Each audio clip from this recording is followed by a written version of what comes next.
Hi guys, ಎಲ್ಲರೂ ಹೇಗಿದ್ದೀರಾ? ಎಲ್ಲರೂ ಚೆನ್ನಾಗಿದ್ದೀರಾ ಅಂತ ಭಾವಿಸ್ತೀನಿ. ಬನ್ನಿ ನಮ್ಮ ಚಾನಲ್ ಸಬ್ಸ್ಕ್ರೈಬ್ ಇನ್ನೂ ಯಾರಾಗಿಲ್ಲ ಸಬ್ಸ್ಕ್ರೈಬ್ ಆಗಿ ಅಂತ ಹೇಳ್ತಾ, ಇವತ್ತು ಹೂಕೋಸು ಪಲ್ಯ ಹೇಗೆ ಮಾಡೋದು ಅಂತ ಹೇಳ್ಕೊಡ್ತೀನಿ. ನೋಡಿ, ಹೂಕೋಸು ತಗೊಂಡಿದ್ದೀನಿ, ಎಲ್ಲ ನೀಟಾಗಿ ಬಿಡಿಸಿಟ್ಕೊಂಡಿದ್ದೀನಿ.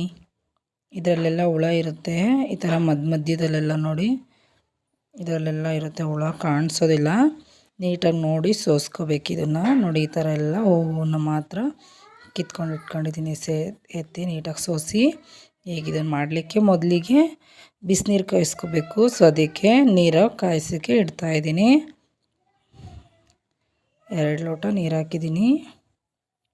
ಸ್ವಲ್ಪ ಕಾಯ್ತಾ ಇರೋ ನೀರಿಗೆ ಅರ್ಶಿನದ ಪುಡಿ ಹಾಕೋಣ, ಯಾಕಂದರೆ ಅದು ಹುಳ ಎಲ್ಲ ಇರ್ತಾವಲ್ಲ ಈ ಹೂಕೋಸಲ್ಲಿ. ಸೊ ಅದಕ್ಕೆ ಅವೆಲ್ಲ ಇದಾಗಬೇಕು. ಇದರಲ್ಲೇ ಬೇಗನೆ ಆಗೋಗೋ ಪಲ್ಯ ಇದು, ಅರ್ಜೆಂಟಿಗೆ. ಇದಕ್ಕೆ ಸ್ವಲ್ಪ ಉಪ್ಪು ಸಹ ಹಾಕೊಳ್ಳೋಣ ರುಚಿಗೆ.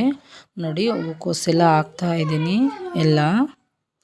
ನೋಡಿ, ಇದೆಲ್ಲ ನೀಟಾಗಿ ಆಗ್ತಾಯಿದೆ ಬಾಯ್ಲ್ಡು. ಇದರಲ್ಲೇ ಇದು ಎಲ್ಲ ಬಾಯ್ಲ್ಡಾಗಿ ಹೋಗ್ಬಿಡುತ್ತೆ ಪಲ್ಯಗೆ. ನನ್ನ ಮಗಳು ವಾಯ್ಸ್ ಕೊಡ್ತಾ ಇದ್ದರೆ ಮಧ್ಯೆ ಮಾತಾಡ್ತಾಳೆ ನೋಡ್ರಿ ಗೈಸ್. ನೋಡಿ, ಎಲ್ಲ ಬಾಯ್ಲ್ಡ್ ಆಗಿದೆ. ಕಲರು ಸಹ ಚೇಂಜ್ ಆಗಿದೆ. ಅದರಲ್ಲಿರೋ ಹುಳ ಎಲ್ಲ ಸತ್ತೋಗಿರುತ್ತೆ. ನೋಡಿ, ಕ್ರಿಮಿಕೀಟಗಳು ಔಷಧಿ ಎಲ್ಲ ಜಾಸ್ತಿ ಹೊಡೆದಿರ್ತಾರಲ್ವ. ಸೊ ಅದಕ್ಕೆ ಸ್ವಲ್ಪ ಬಿಸಿನೀರು ಹಾಕ್ಬಿಟ್ಟು ನೀಟಾಗಿ ಅದನ್ನು ತೊಳ್ಕೊಳೋದು. ತೊಳ್ಕೊಂಡ್ಬಿಟ್ಟು ಪಲ್ಯ ಮಾಡೋದು. ನೋಡಿ, ಎಲ್ಲ ಇದೇ ಥರನೇ ಮಾಡಬೇಕು. ಹಂಗೆ ಹಾಕೋದ್ರಿಂದ ಅದರಲ್ಲೆಲ್ಲ ಕ್ರಿಮಿಕೀಟಗಳೆಲ್ಲ ಹಾಗೇ ಇರುತ್ತೆ. ಸೊ ಅದಕ್ಕೆ ನೋಡಿ, ಇದಾಗಿದೆ, ಸೈಡಿಗೆ ಎತ್ತಿಟ್ಕೊಳ್ಳೋಣ. ಈಗ ಒಗ್ಗರಣೆಗೆ ಬಾಣಲಿ ತೊಗೊಂಡಿದ್ದೀವಿ. ಸ್ವಲ್ಪ ಆಯಿಲ್ ಹಾಕೊಳ್ಳೋಣ. ಆಯಿಲು ಕಾಯ್ತಾ ಇದೆ. ನೆಕ್ಸ್ಟ್ ಇವಾಗ ಇದಕ್ಕೆ ನಾವು ಸಣ್ಣಗೆ ಹೆಚ್ಚಿರೋ ಈರುಳ್ಳಿ ಹಾಕ್ಕೊಳ್ತಾ ಇದ್ದೀವಿ ಒಗ್ಗರಣೆಗೆ. ತುಂಬ ಚೆನ್ನಾಗಿರುತ್ತೆ ಪಲ್ಯ ಇದು. ನೋಡಿ, ಈರುಳ್ಳಿ ಬಾಡಿದ ತಕ್ಷಣವೇ ಟೊಮ್ಯಾಟೊ, ಹಸಿಮೆಣಸಿನ್ಕಾಯಿ. ನೋಡಿ, ಈರುಳ್ಳಿ ಬಾಯ್ಲ್ಡ್ ಆಗ್ತಾಯಿದೆ. ಮೊಟ್ಟೆನೂ ಸಹ ತಗೊಂಡಿದ್ದೀವಿ ಇದನ್ನು ಮಾಡಲಿಕ್ಕೆ. ಹೂಕೋಸು ಪಲ್ಯ ಸ್ಪೆಷಲ್ ಏನಪ್ಪ ಅಂದರೆ ಮೊಟ್ಟೆ.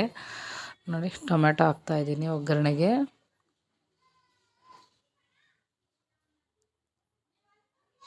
ಹಸಿಮೆಣ್ಸಿನ್ಕಾಯಿನ ಬೇಕಾಗಲ್ಲ ಇದಕ್ಕೆ. ಸೊ ಈರುಳ್ಳಿ ಟೊಮ್ಯಾಟೊ ಇದ್ದರೆ ಸಾಕು. ಹಾಕೊಳ್ಳೋ ಆಗಿದ್ದರೆ ಒಗ್ಗರಣೆಗೆ 1-2 ಹಾಕ್ಕೊಳ್ಳಿ ನೀವು. ನೋಡಿ, ಸ್ವಲ್ಪ ಅರ್ಶಿನದ ಪುಡಿ. ಆಲ್ರೆಡಿ ನಾವು ಹೂಕೋಸಿಗೆ ಬಾಯ್ಲ್ಡ್ ಮಾಡ್ಕೊಳ್ಳಲಿಕ್ಕೆ ಹಾಕ್ಕೊಂಡಿದ್ವಿ. ಸೊ ಅದಕ್ಕೆ ಸ್ವಲ್ಪ ಹಾಕ್ಕೊಳ್ಳೋಣ ಅರ್ಶಿನದ ಪುಡಿನ. ಸ್ವಲ್ಪ ಗರಂ ಮಸಾಲ ಹಾಕ್ತಾಯಿದ್ದೀನಿ.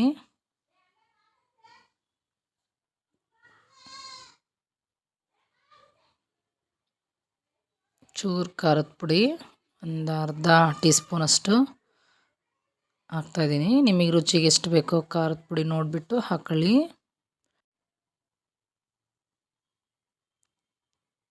ನೋಡಿ, ಎಲ್ಲ ಗೊಜ್ಜೆಲ್ಲ ಬೆಂದಿದೆ ಆಲ್ರೆಡಿ, ಆಲ್ಮೋಸ್ಟ್ ಬಾಯ್ಲ್ಡ್ ಆಗಿದೆ. ಸ್ವಲ್ಪ ಧನಿಯಾ ಪುಡಿ ಹಾಕ್ತಾಯಿದ್ದೀನಿ.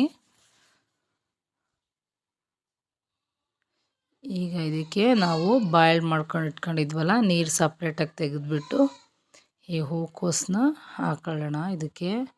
ಈಗ ಇದನ್ನು ನೀಟಾಗೆಲ್ಲ ಮಿಕ್ಸ್ ಮಾಡ್ಕೊಳ್ಳೋಣ. ನೋಡಿ, ಎಲ್ಲ ನೀಟಾಗಿ ಮಿಕ್ಸ್ ಆಗಬೇಕು. ಅದಕ್ಕೆಲ್ಲ ಉಪ್ಪು ಖಾರ ಮಸಾಲ ಎಲ್ಲ ಹಿಡಿಬೇಕಲ್ವ. ಸೊ ಅದಕ್ಕೆ ಜಾಸ್ತಿ ಬೇಯಿಸ್ಕೊಳ್ಳೋದೇನು ಬೇಡ. ನೋಡಿ, ರುಚಿಗೆ ಉಪ್ಪು ಹಾಕ್ತಾಯಿದ್ದೀನಿ. ನಾನು ಹೂಕೋಸನ್ನ ಬಾಯ್ಲ್ಡ್ ಮಾಡ್ಕೋವಾಗ ಬಿಸಿನೀರಲ್ಲಿ ಹಾಕುವಾಗಲೇ ಸ್ವಲ್ಪ ಉಪ್ಪು ಹಾಕಿದ್ದೆ. ಸೊ ಅದಕ್ಕೆ ಇವಾಗ ಸ್ವಲ್ಪ ಹಾಕ್ತಾಯಿದ್ದೀನಿ. ನೋಡಿ, ಎಲ್ಲ ಮಿಕ್ಸ್ ಆಗಿದೆ. ತುಂಬ ಚೆನ್ನಾಗಿ ಬಂದಿದೆ ಪಲ್ಯ. ಟೇಸ್ಟ್ ಅಂತೂ ಸಖತ್ತಾಗಿತ್ತು. ಇದು ಆಲ್ರೆಡಿ ಬಾಯ್ಲ್ಡ್ ಆಗಿದೆ. ಸೊ ಇವಾಗ ಇದಕ್ಕೆ ನಾವು ಮೊಟ್ಟೆ ಹಾಕೊಳ್ಳೋಣ. 3 ಮೊಟ್ಟೆ ಹಾಕ್ತಾಯಿದ್ದೀನಿ ಅಷ್ಟೇ, ಸಾಕು ಅಂತ. ನೋಡಿ, ಈಗ ಇದನ್ನು ನೀಟಾಗೆಲ್ಲ ಮಿಕ್ಸ್ ಮಾಡಬೇಕು.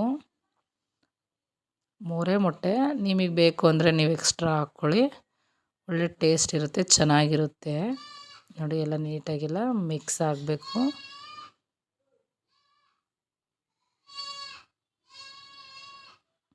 ಬಾಯ್ಲ್ಡ್ ಆದಮೇಲೆ ಅದೆಲ್ಲ ಸರಿಯಾಗುತ್ತೆ, ತುಂಬ ಚೆನ್ನಾಗಿರುತ್ತೆ.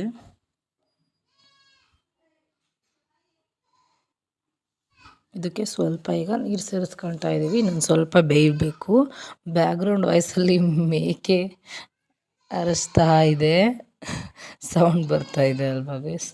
ನಮ್ಮ ಮನೆ ಹತ್ರ ಮೇಕೆಗಳು ಸಾಕಿದ್ದಾರೆ, ಸೊ ಅದಕ್ಕೆ ಡಿಸ್ಟರ್ಬೆನ್ಸ್ ಆಗ್ತಾ ಇದೆ, ಸಾರಿ. ನೋಡಿ ವಿಡಿಯೋ ತುಂಬ ಚೆನ್ನಾಗಿ ಬಂದಿದೆ ಪಲ್ಯ. ನೀವು ಒಮ್ಮೆ ಟ್ರೈ ಮಾಡಿ ಅಂತ ಹೇಳ್ತಾ ವಿಡಿಯೋ ನೋಡಿದ್ದಕ್ಕಾಗಿ ಧನ್ಯವಾದಗಳು. Thanks for watching guys. Please subscribe, like, share, comment guys.